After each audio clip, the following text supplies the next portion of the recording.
अपने ही वतन में बेघर हम, तुम हाल हमारा क्या जाने। मेरा सवाल है कि हमारी एजेंसीज कहां सोई हुई थी, हमारी अफवाज पाकिस्तान कहां सोई हुई थी? शाम को मारना शुरू कर दिया भारत ने, शाम को तो सुबह का सूरज जो निकलेगा तो पूरा पाकिस्तान भारत के अंदर होगा, एक भी आतंकवादी ना बचे। तो वो तो कभी भी पाकिस्तान का किसी भी टारगेट को निशाना बना सकते हैं। 250 किलोमीटर अंदर अगर वो मार सकते हैं तो लाहौर तो महफूज नहीं है। मसूद अजहर का बयान सामने आया जिस मसूद अजहर के परिवार के 14 लोग मारे गए हैं, जिसमें मसूद अजहर की पत्नी, मसूद अजहर का बेटा, मसूद अजहर का भाई जिसका नाम रऊफ अजहर बताया जा रहा है, वो मारे गए। अगर उनके सर पे जंगी जुनून सवार है तो आप अपने ऊपर जंगी जुनून सवार क्यों? मसूद अजहर अब रो रहा है और वो कह रहा है इससे अच्छा होता कि मैं मारा जाता।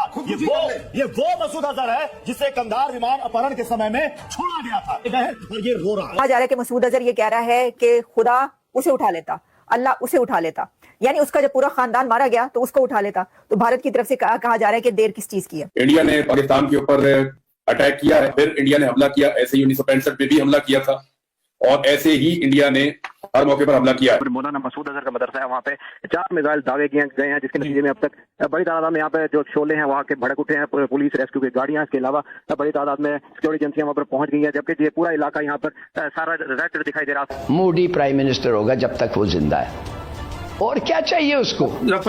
वो तो पैदा ही हुआ है मुसलमानों को मारने। तो पाकिस्तान को इतना कमजोर समझता है कि अपनी फेस सेविंग के लिए हमला भी करेगा, या क्या पाकिस्तान इतना कमजोर है कि उसका हमला बर्दाश्त कर लेगा और चुप कर जाएगा?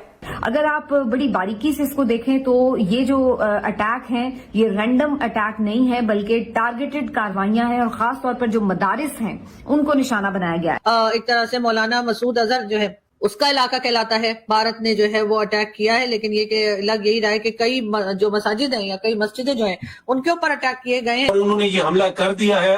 उन मिसाइलों को हम इंटरसेप्ट नहीं कर सके। जो भी मिसाइल आए हैं, जो उन्होंने टारगेट चुने, उन टारगेट्स के ऊपर वो मिसाइल लगे और उन्होंने आके पाकिस्तान के मुख्तलिफ एरियाज के अंदर वो, जैसे आप कह सकते हैं, टारगेट्स को हिट किया। और आज हिंदुस्तान को मैं एक पैगाम देना चाहता हूं, आपने हमारी मस्जिद शहीद की, ये मस्जिद आपके निशाने पे है अरसे से, लेकिन ये याद रखें, अगर पाकिस्तान ने फैसला कर लिया तो फिर ना घास उगेगी, न बिरला जी के मंदिर में घंटियां बजेंगी, न चिड़ियां चहकेंगी, न लोग अपने आप को महफूज समझेंगे। पाकिस्तान एक जिंदा कौम है और हमारा मजहब इस्लाम शहादत को एक एजाज समझता है और शहादत हमारे लिए एक एजाज है। और अगर वक्त आया तो वक्त साबित करेगा कि हम पिछले सारे कर्जे भी उतार देंगे और दुश्मन को एक ऐसी शिकस्त देंगे और दुश्मन को ऐसी करार वाकई सजा देंगे कि वो पाकिस्तान की तरफ देखना भी भूल जाएगा। और पाकिस्तान जिंदाबाद, पाकिस्तान की अजीम कौम जिंदाबाद, इस्लाम जिंदाबाद।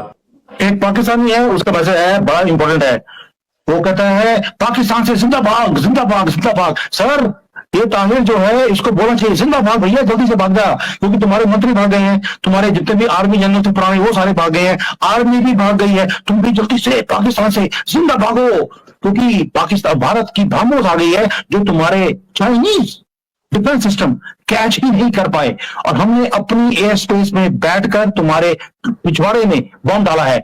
कौन सा बम? वही जो इमरान खान बोल रहा था, इतने बड़े बड़े बम गिराए हैं भारत ने। तो ऑपरेशनली मैं even I am also very curious कि ऑपरेशनली इन्होंने कैसे यूज किया।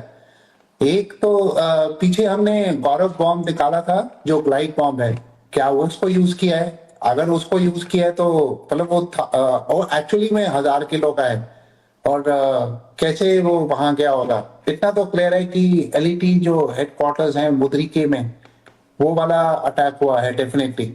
और जो विजुअल्स आ रहे हैं वहां पे आगजनी के, understandably and completely destroyed. But अभी मेरे को इसका और कोई पुष्टि नहीं मिल रही कि यहाँ पे उन्होंने ऑपरेशनली इसको कैसे किया। और ये 2018 और 19 के अंदर जब एक सपोजिटली मिसफायर हुआ था मिसाइल का, उनको एक अच्छी सी वार्निंग मिल चुकी थी कि जो आपका HQ-9 का डिफेंस सिस्टम है उसको मतलब उसमें क्यों इन्वेस्टमेंट कर रहे हैं आप लोग। तो उनको सर लाल टोपी आ गया।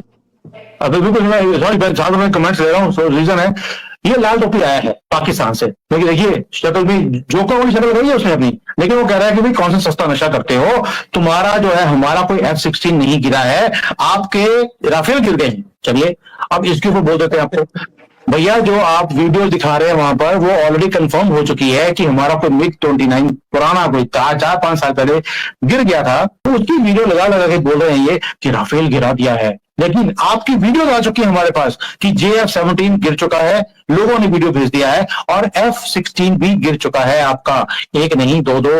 लेकिन सर ये जिसको बोलते हैं वेरी इंटरेस्टिंग, ऐसा लग रहा था कि जैसे सिर्फ ये डराया जा रहा है और शायद कोई इस तरह का हमला नहीं होना, और आज शाम तक भी यही सूरत हाल थी कि ये अंदाजा लगाया जा रहा था कि शायद कोई सर्जिकल स्ट्राइक करेगा भारत। लेकिन जो भारत ने हमले किए हैं वो यकीनन बहुत ज्यादा रेड लाइंस क्रॉस की हैं उसने, और तवक्को से ज्यादा उसने भारी अटैक किया है ये, और मुख्तलिफ जो पाकिस्तान के शहर हैं उसने निशाने पर रखे हैं।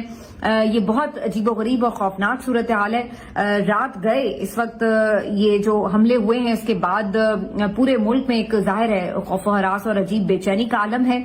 सबसे पहले तो मैं आपको बता दूं कि इस बात को कंफर्म कर दिया गया है कि भारत की तरफ से पाकिस्तान के मुख्तलिफ शहरों में ये अटैक किए गए हैं, जिनमें कोटली, मुजफ्फरगढ़ और बल्कि मुजफ्फराबाद और इसके साथ साथ बाग, ये कश्मीर के इलाके हैं जहां पर ये अटैक हुए हैं, जबकि मुरीद के, बहावलपुर और अहमदपुर शर्किया, यहां पर पंजाब के इलाकों में भी अटैक किए गए हैं। नमस्कार दोस्तों, इससे पहले वाली वीडियो में मैं आप लोगों को बताया था कि भारतीय सेना ने पाकिस्तान में आतंकी संगठनों के 9 अड्डों पर कल रात को स्ट्राइक किया था, जिसमें सुनने में ये आया था कि पाकिस्तान के लगभग 70-80 आतंकवादी मारे गए थे और 40-50 घायल हुए थे। लेकिन खबर निकलकर अब ये आ रही है कि पाकिस्तान के सबसे बड़े आतंकवादी अजहर मकसूद के परिवार के 14 से 15 लोग मारे गए हैं। जब मकसूद ने अपने परिवार को मरे हुए देखा तब उसके मुंह से एक ही शब्द निकला कि इन लोगों की जगह हमारी मौत क्यों नहीं हो गई। यानी दोस्तों, जब अब मकसूद के परिवार के लोग मरे हैं तब उसको पता चला है कि एक जान की कीमत क्या होती है। ये आतंकवादी इतने दिनों से न जाने कितने निर्दोष लोगों को मारता हुआ चला आ रहा है, लेकिन जब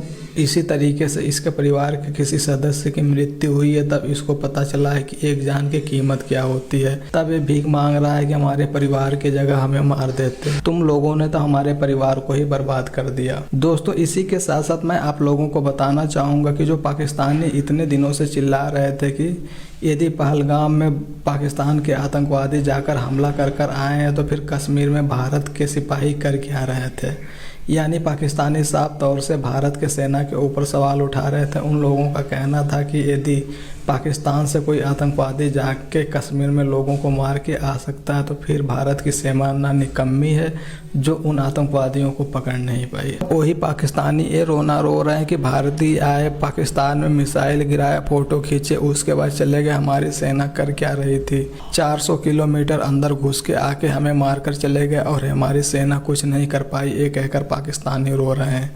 वहीं पर कुछ पाकिस्तानी भारत को धमकी दे रहे हैं कि हम लोग भारत से इस चीज़ का बदला जरूर लेंगे। ये भिखारी पता नहीं किस तरीके से बदला लेंगे, इनके यहाँ खाने को आटा नहीं है और ये बोलते हैं भारत से बदला लेने के लिए। वहीं पर कुछ पाकिस्तानी ये दावा कर रहे हैं कि यदि भारत शाम को युद्ध शुरू करे तो सुबह पूरा पाकिस्तान भारत में मिल जाएगा। उन पाकिस्तानियों का कहना है कि पाकिस्तान की कोई हैसियत ही नहीं है कि भारत से बराबरी करे। तो दोस्तों, आप लोगों को क्या लगता है जो भारत ने पाकिस्तान के साथ किया है ये सही है गलत? कमेंट बॉक्स में जरूर मेंशन कीजिएगा।